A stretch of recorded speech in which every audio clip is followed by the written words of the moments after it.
Hello. Hello. Hi. Good to see you. Yeah, it's lovely to meet you. Yeah. What I love this kind of random introductions from the internet when I somehow know. comment leads to an exchange of emails and then the meeting. So for you, it might seem really random, but for me, that post you wrote on Medium a while ago has really, it's really impacted the way I view things. And in fact, so for me, you've been part of your ideas have been part of my life for 2 years, but you have no idea about me. So. Wow. But the more I'll be interested to learn from your experience because well, first, how do I pronounce your name? Let's start with the It's Meava. basics. Say Yeah, again? Meava. Meava. Okay. Yeah. So nice to meet you. I'm Michał. Oh, see, I wouldn't have pronounced your name like that, so that's good. Yeah, Meava. there you go. Meava. Cool. So in the kind of the email exchange, you mentioned few things that I found really fascinating. And I thought maybe we can just dig into some of that. Yeah, let's do that because I've never spoken to anyone about this because I just do it myself. So yeah. So, well, you mentioned that you've been doing it for 2 years, which is, well, firstly, well done. My respects. I've been, Well, let's caveat 2 years on and off. So it's been something that I use, the principles I've been using for 2 years, but don't expect a pile of books with squares because that's not how I've done it. Yeah. Yeah. that sounds perfectly fine.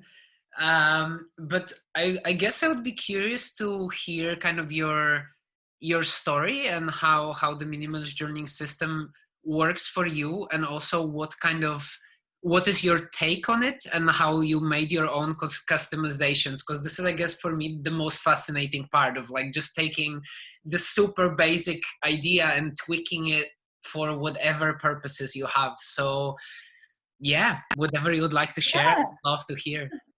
So where I was in my life when I first came across the journal smarter principle, the system, was that I was actually really lost in my career. So I had just come out of university, the schooling system. I had gone through a nice graduate program, so it was all nice and structured. And there I found myself in the big wide world, having to figure out what's next. And I was getting very lost. So I was doing lots of reading, lots of Marcus Aurelius, lots of things like that. And you must have come up as a recommendation in Medium. So I read your article and it just made a lot of sense to me because for me, one of my values is being really efficient, not wasting time, but doing what is important, what works and what matters. And I felt like your system really resonated with that because it's based on wisdom that you've collected. And it's also really simple and it wastes time. So I used it initially to actually gain a bit more appreciation for what I'm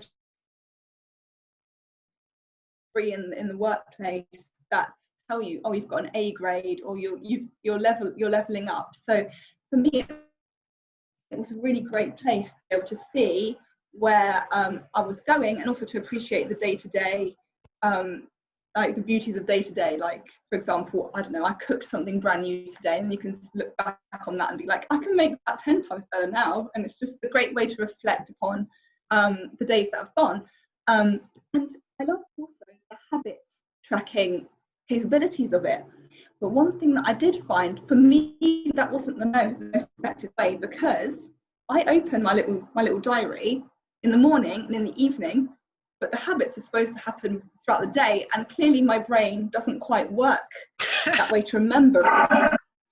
So maybe it's just the way I've lived my whole life. I use reminders. But then I do track it at the end of the day just to have that satisfaction of yes, I achieved that. So that's something that I find real-time reminders of when something needs to be done more effective for me. But it's good to track things. Wow. And yeah, that makes. Are those similar stories to what other people have said, or I don't know? Say again? Do the people say similar things, or is it? Yeah, I mean the kind of common theme, I guess, is the simplicity of it and the possibility of just kind of the simplicity, and what I really like what you said, that it just brings your awareness kind of to what matters for you, and just focusing on the just being effective and simple. And I think I come from, and my story is really similar to yours in many ways. I was just making a radical shift in my whole life, leaving a job, leaving a country, going traveling. Everything was changing. I was starting my business, and I was never consistent in my life, pretty much. But I've seen more and more the value of it. So I really wanted to grow in that way, and I knew that, okay, that makes sense. I need to start doing things consistently for a long period of time. But then to do that, I think the way how my brain is wired is it needs to be simple and needs to be fun. Like when it stops being fun, it's a chore, and then I don't feel like doing it, and too much hassle. So I guess those are kind of the common themes that also are coming quite a lot. The simplicity, and just like, it takes 5 minutes a day, so it's very easy for you to integrate it in your life, and it doesn't feel like a hassle. And then you can customize it and add other components. So I really like, for example, what you were saying about the reminders, because this is like a perfect combination of the analog journal with a phone, right? The phone gives you those reminders that you can schedule, and they just pop at you whenever you want. But you still come back to this analog place where you can switch off your notifications and just be mindful, connect with yourself in the morning or in the evening, and just kind of reflect on what's going on in your life. And then have this, as you mentioned before, I really like it, the self-collected wisdom. So you just learn from your own experience, and it really makes such a big difference when you actually see your life, and it's like, wow, this is me, this is what's been happening, this is interesting, because I can make choices based on this data I accumulated, and it's just me.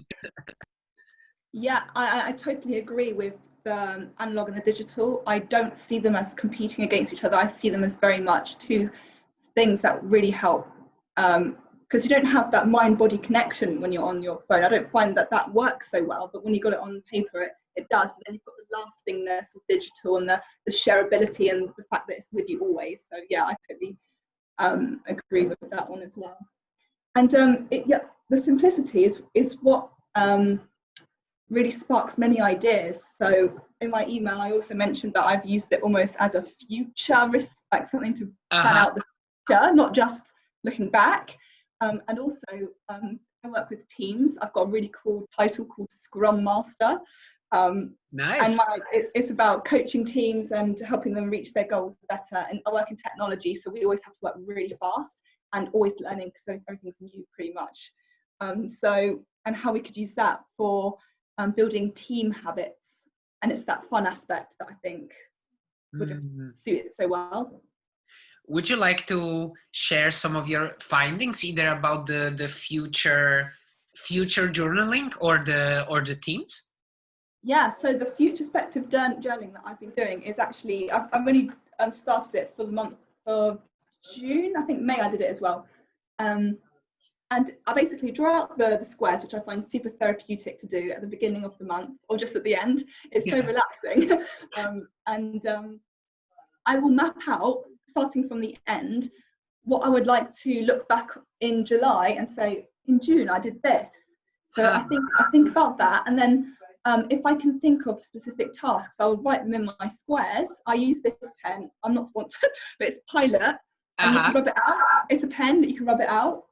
So cool. Yeah, and there's loads of different colours. I just write down what I would like to do, and it's totally fine if it doesn't happen. But it's having that thought and that focus. And sometimes it is just a case of writing something down, and then it just happens.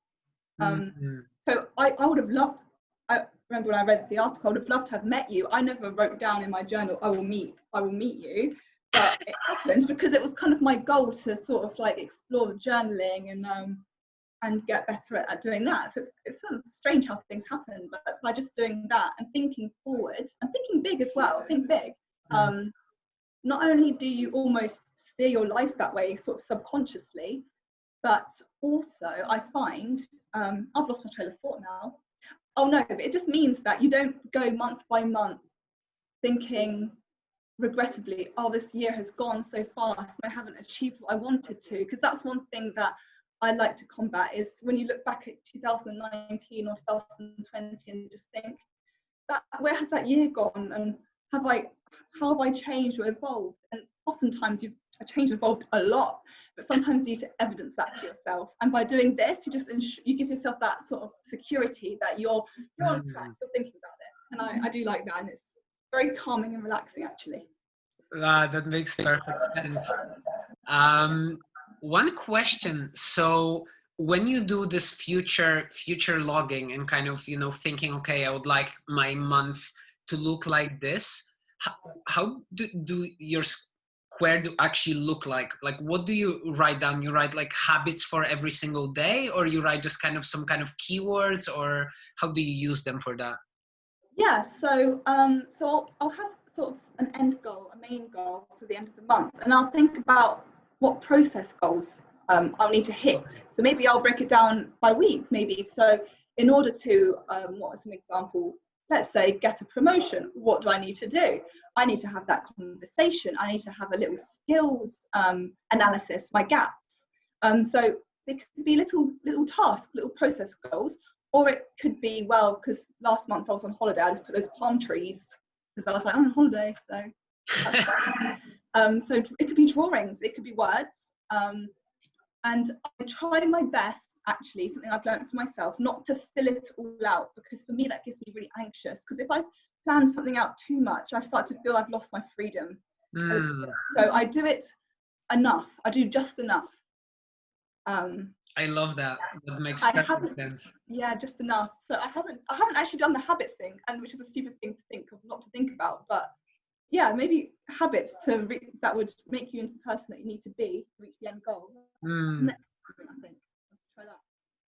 Wow, thanks for sharing. This is really interesting, and I think you're just saying one golden nugget after another. I really like this idea of not feeling it too much and just leaving this empty space. This is something I'm really a big fan of. I kind of like the way how I operate these weekly cycles when it comes to kind of, let's say, more productivity based things.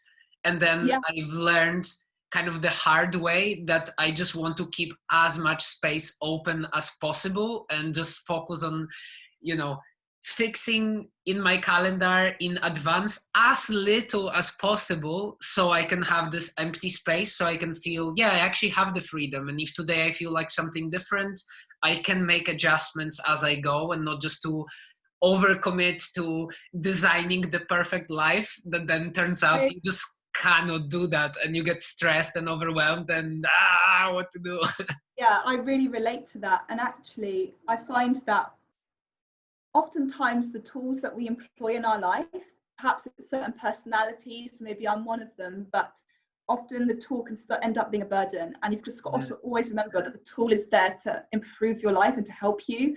And I think oftentimes people become obsessed with the tool and doing the tool as opposed to making the tool serve you and your purpose. I think that's something I've really learned, because when I first started out doing this Journal Smarter, I was actually annoying myself a lot, because I would be like, oh, I've forgotten to do that, and I didn't track my water intake. And then I was just like, hang on a minute, this is not about me building a database of my water intake. This is about me remembering, and so yeah.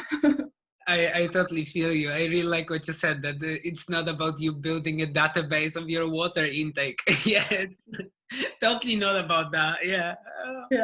But I see what you mean. It's easy to fall for this kind of trap of just obsessing about getting a perfect tool immediately, and it needs to be like, wow, so good, but then falling into this trap of just having it become a burden, and then you stop enjoying it, right? And when it stops becoming playful, it's a hassle, and then eventually you give up and stop using it at all, which is a shame. So I'm really curious, because I know you use this, and you have like some spaces where you sort of free journal, and you do some reviews. You do monthly or weekly maybe reviews.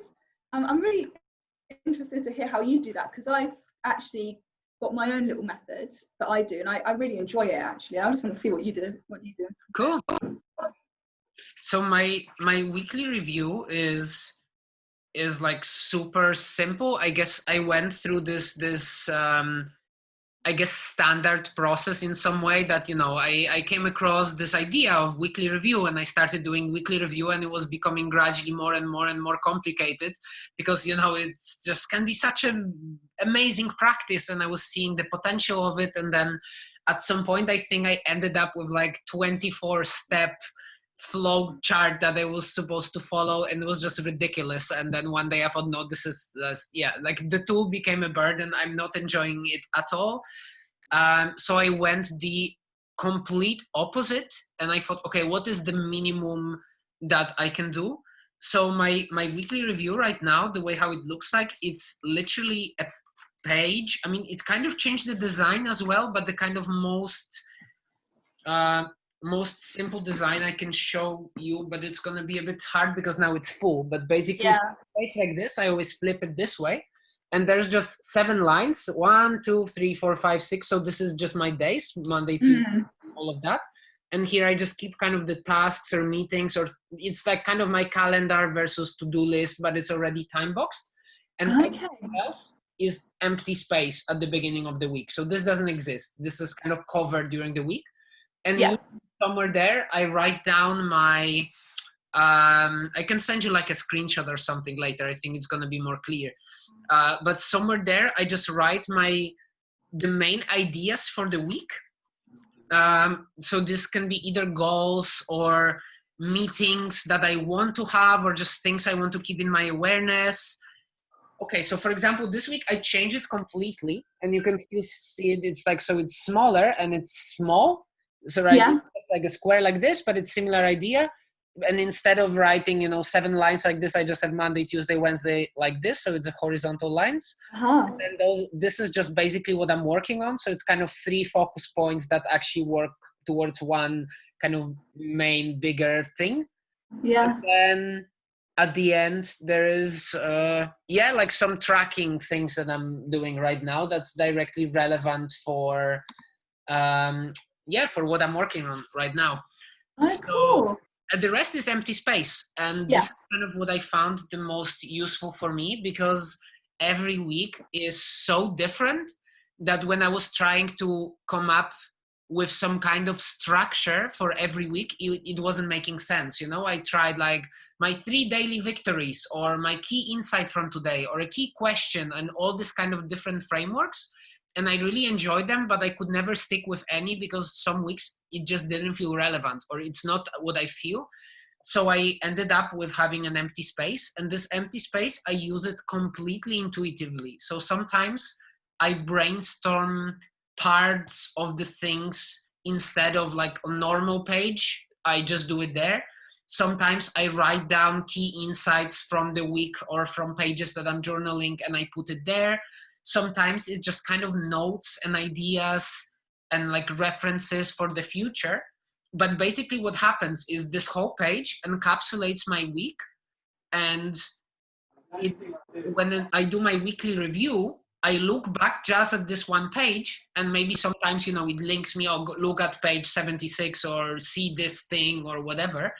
But I know that this is the go-to place where I see everything that was related more to like my work. I kind of notice also that the weekly review for me is mostly work oriented more than even like personal productivity of things.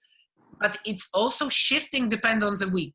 You know, like for example, now I started taking some notes about my routine, just because recently I rebooted all of my routines. So I started from scratch. So as I'm doing that, I'm kind of putting more attention to that. So I'm writing down some notes. Or when I started doing like relationship retrospective with my partner, I start taking kind of weekly notes of some kind of key ideas that were coming up in regards to our relationship.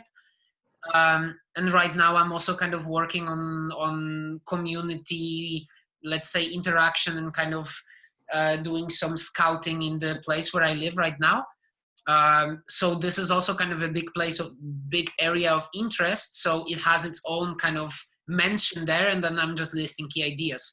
but the things that are there really change every single week depending what I need. So it's like completely agile, flexible, and I just flip it around as I want it. Yeah. And for me, it seemed to be working quite well. Oh, nice. Yeah, yours is quite different. Well, different to mine. I do mine monthly, and are we okay for time, by the way? Because I know we Yeah, only we had can half. go a bit over time if I'm you okay. I'm okay. with that. I Yeah. have 15 more minutes after, so we have still 25 minutes. If you're okay to stay a bit longer. Yeah, I know. I'm okay too. So yeah, so I do it every month because for that precise reason, to just stop, reflect, and breathe once a month. Before we're on lockdown, and I'm in the UK at the moment, so we're still locked down. But I used to go every Sunday at the end of the month. I would go to a cafe, get my little journal, and sit down with a coffee, and I would just have a little review of the month and take stock. So my little squares would be with me, or I would just go through my photo album. I take a lot of pictures, so of everything, my food, anything funny, screenshots. I'll just go through that for the whole month, and it'll just remind me of the things that happened. And I thought that, I love that. And what I would do is I'd just capture those key moments and put them into a digital board that I have. And I've now got loads of columns for like 2 years, month by month, of pictures that remind me of that month, because I really respond to pictures. They sort of give me back the feeling of that month and how I was feeling and how things were. So I do that. Then you can have a look back at the year and see what you've got. So I do that once a month. That's sort of my review of what I have done in that month. And then I'll go ahead and do a retrospective. So what went well last month? So I'll continue to do that. What didn't serve me at all and actually I should stop doing? So it could be that I was drinking too much coffee, or it could be that I was stressing out in the morning. So I need to stop feeling the pressure to do that or whatever. And then what can I start doing to improve my life? So it's all about sort of actually what are those continuous small incremental improvements I can do month on month. So it's really much, look, it's normal. I just do it with myself. I don't do it with my partner or anything like that. But so it's kind of, you don't often have time to think about that kind of thing daily. So once a month I treat myself to that. And then I'll write down maybe some goals to help improve that for next month in my next month column.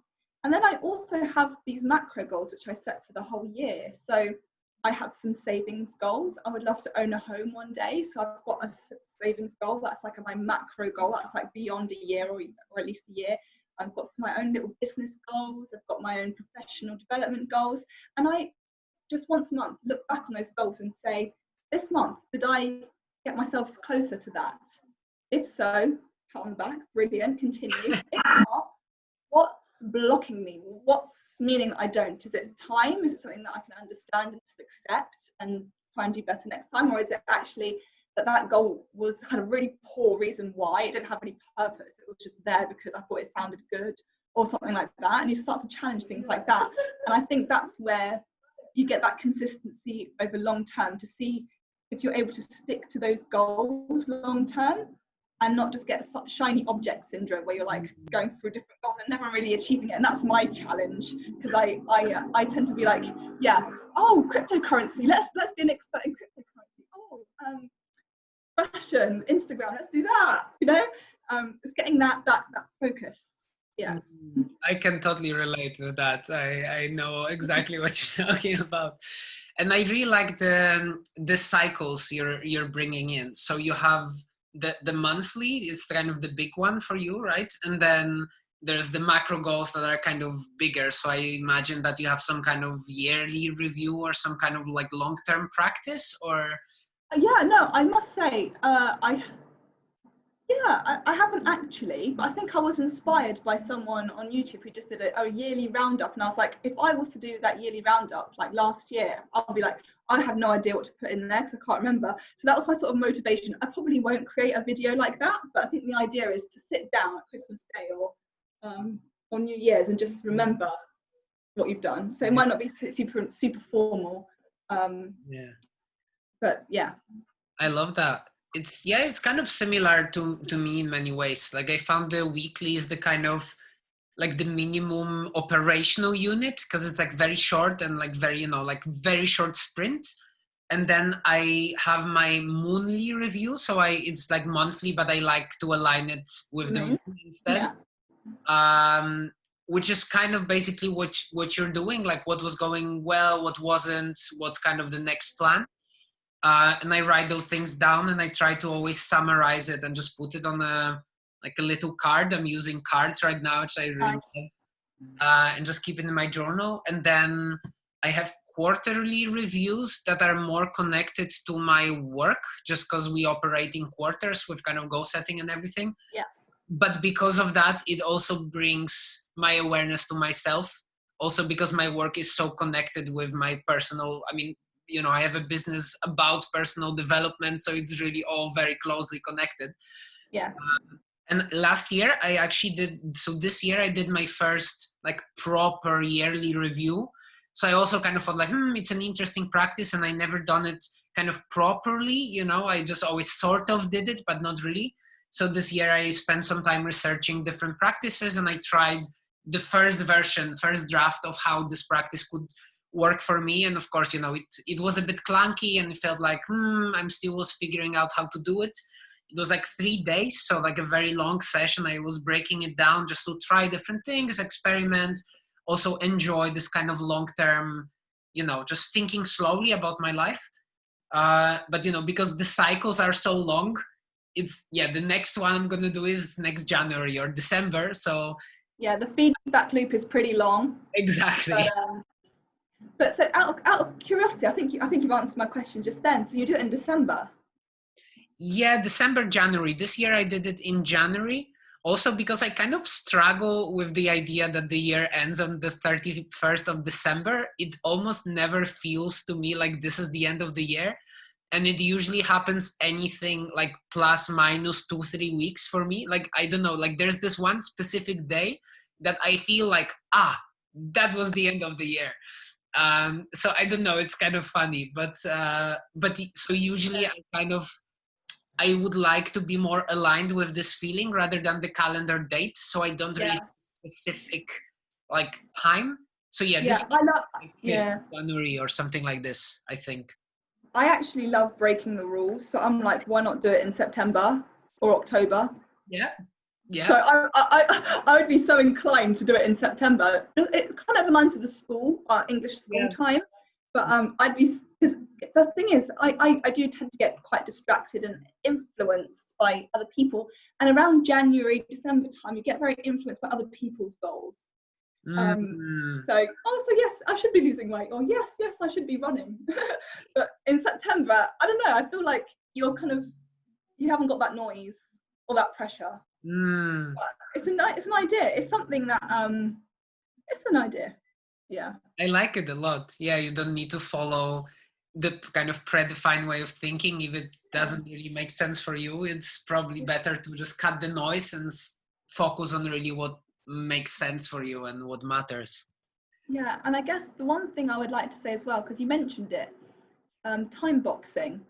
So an interesting thing is that in reality, planning, mostly planning as opposed to reflecting, is actually a wasteful activity. If you think about it, it's a means to an end. Mm. And one thing that I found was that I could be planning for months, and I would really enjoy that.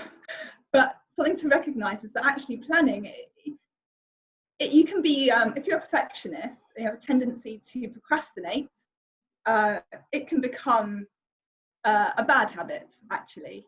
So what I really enjoy doing is time boxing. So I said I have a Sunday, I have my coffee and a cake. So that's my little time box, because I'm not gonna stay there for longer than 5 hours. So that's at least, and it's also something I enjoy. So there's that as well. So if you enjoy it, then do it by all means as well. But if you find yourself planning for so long, use time boxing. And when that time box expires, you just let it be where you are, and this is enough for now.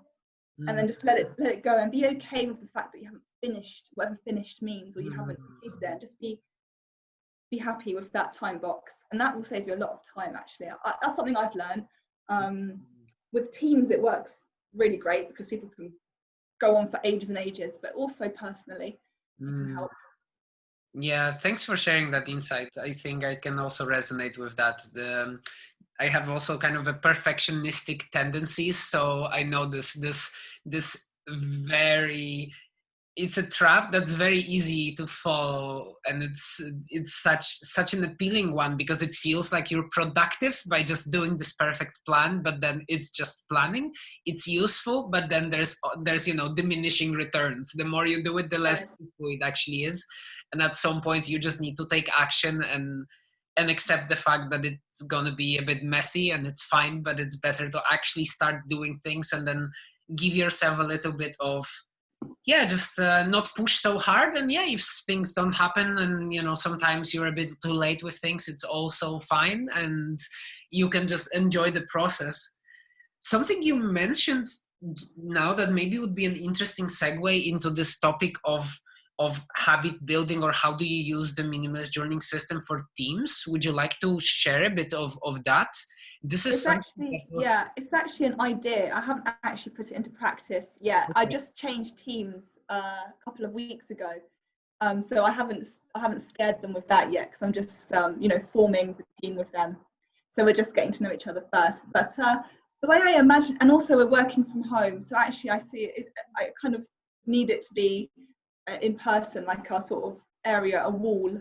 I envisage it taking up sort of a whole wall in the office, and having squares, and having a team member at the end of the day just write a word or something of the day. And it was just going to be as simple as that, with no other agenda other than just to see how Mm, it goes and how people felt about it.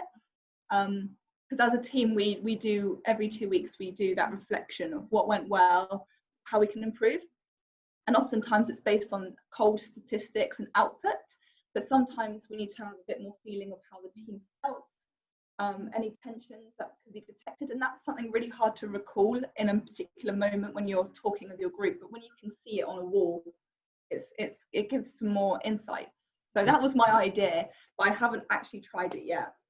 It sounds super, super exciting. This is also something that kind of, it keeps coming up once in a while. And there's this idea always kind of in my head, like, that would be so interesting to try to do it with teams. And I also haven't tried it yet. Like kind of, I had few different, I don't know, like ideas or potential way forward. So one was kind of what you're saying. So you have this one common artifact either in a journal or on a wall that you can all see it, and then at the end of a day or a week or whatever, however it's scheduled, um, a person goes and just writes something down or draws or whatever, and it's either one person or like nominated, or it's rotating, or it's whoever feels like.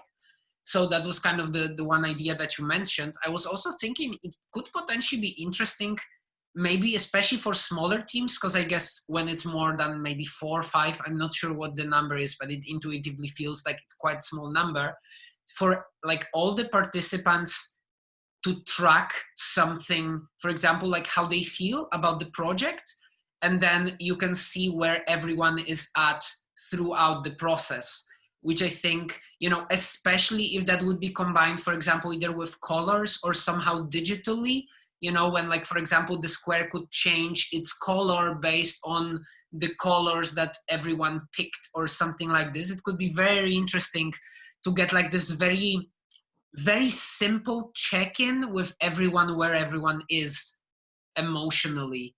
So that was kind of another, like, a bit different application. There was one more, but I don't remember anymore. But anyway, if you would actually end up applying this and just kind of experimenting, I would love to have another call at some point Yeah.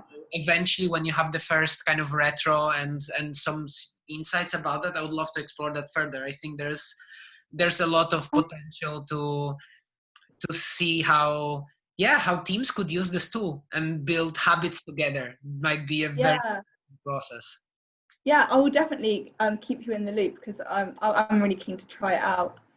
And it's definitely, if you ever are keen to do come in or do a talk, or even just virtually to corporate organizations, they would absolutely love your system, because they're all about visual stuff like that. Honestly, I think yeah, for you and your business, they would absolutely love that. Especially if you focus on technology teams to work with Agile. You know, I think you've heard about it. You were saying some words that resonated. Agile teams, they're always between 9 to 12 people. So yeah, I'm sure. Yeah, there'll be lots of people who will have a similar enthusiasm to me. Yeah, I think this is, well, I kind of think about this system as an agile system for personal development, because the kind of the idea is that you actually do retrospectives every now and then, and you tweak your squares, because yeah, there's no chance you can predict how you're going to evolve over the next month or two. So you just have to be constantly changing your system. And if you don't think about that straight in the beginning, it's so easy to fall for this perfectionist trap that I'm going to design a perfect, super robust thing that's going to last me a lifetime. Well, yeah, but in principles, not like details, you know. Maybe in a month you're not going to need to track your water intake, you're going to track something completely different. Or maybe you're not going to enjoy squares anymore and you're going to do triangles instead because you just feel like it's perfect. It doesn't matter, it's just design feature. But yeah, absolutely, if we can talk about more about some workshops ideas, I'd love to do that. We do that occasionally. We had some workshops about the Minimalist Journaling System, and now we're launching our course as well, the second kind of cohort. I'll send you a link if you're interested, or you know someone around. I have one more question, and it's something that also really resonated with me, that you mentioned in your email, that you're using squares as some kind of portable / disposable tracker. Can you elaborate on that? That sounds interesting. Yeah, so I'm hyper minimalistic, so I only want one journal at a time. I find that I don't look back on past journals anyways. So although my current one is just normal pages, what I would love to find is a place where I can just put refills into my journal. And basically, once a month, I don't need to keep my squares for longer than maybe a month. So I just get rid of them really, because I don't want to have. I just don't feel like, I feel like I'm moving forward and things like that. So it's kind of like a psychological thing. But also, I not now because I'm on lockdown, but I often lose these and forget them because I'm quite clumsy and forgetful. So these are my best friends, Post-it notes. So sometimes you'll find that my squares are on here, or they get translated later on into here. So these are like my cards, but they're more like to-do listy stuff.